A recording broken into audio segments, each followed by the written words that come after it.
Well, we're talking politics, and we're being hustled by the GOP, and I like that term the other day, so I changed the title of my little essay. Mr. Kevin McCarthy, Majority Whip under Speaker Paul Ryan, on behalf of the National Republican Committee, sent out a desperate email last week beseeching conservatives to chip in a contribution, enter your amount, to save the nation. The threat to our nation implies the fear that Nancy Pelosi would return as Speaker again, and it will be our fault if we don't send them some more money. So what's new? I stopped sending the GOP money when I realized they used my contribution to defeat real conservative candidates who stood against establishment rhino incumbents.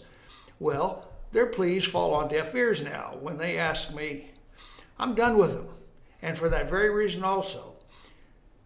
Also, the way the government squanders, wastes, and overspends our tax money, I'd like to stop sending them anything either if it wasn't the fear of going to jail. Want to send the GOP another strong message? Don't send them any more money. Send it only to your candidate of choice. But it doesn't really matter. The crony capitalist crowd have it and will pay off the bill to guarantee that corrupt politicians, including Hillary and Pelosi, will continue to keep them in business. For example, the establishment simply hates Ted Cruz because he's not a team player. He's not one of them. They consider it their absolute duty to burn him at the stake and make of him a male version of Joan d'Arc, an unrepentant, miserable soul who doesn't understand his place in the establishment and needs to be made an example of so that even his ashes wouldn't be recognized. I suspect they're going to be fast running out of choices. Then the really big shock, Donald Trump, energizing voters by clumsily speaking the truth about the political corruptions we have long been paying for and focusing us on the real dangers to America.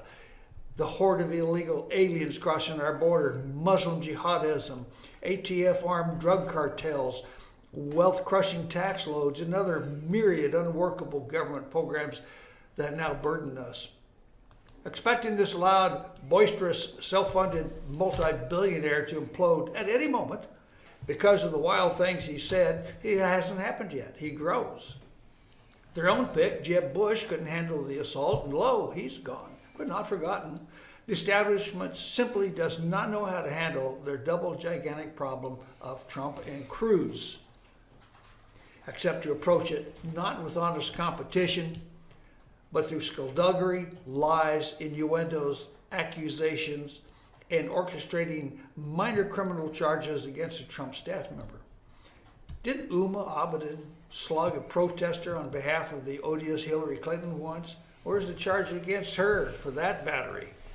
What is happening, of course, is that the unbudgeted monies spent by the RNC and the GOP PACs to try to thwart the double dangers of Ted Cruz and Donald Trump is almost gone, which is why the only one state-winning company man, John Kasich, with practically no delegates, is still in the game.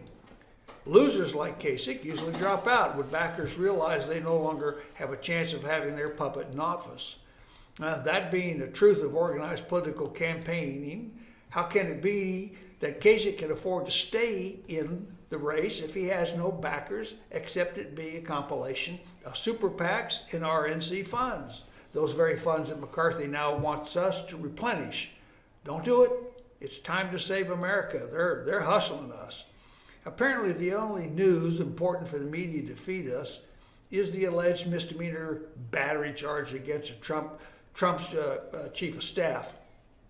Our problem is that we are being overrun by terrorism, squashed by political correctness, and fearful of having our means of self-defense stripped away by a growing fascist government. The GOP is doing nothing to stop it. They are not entitled to keep their offices. That's my thought for the day.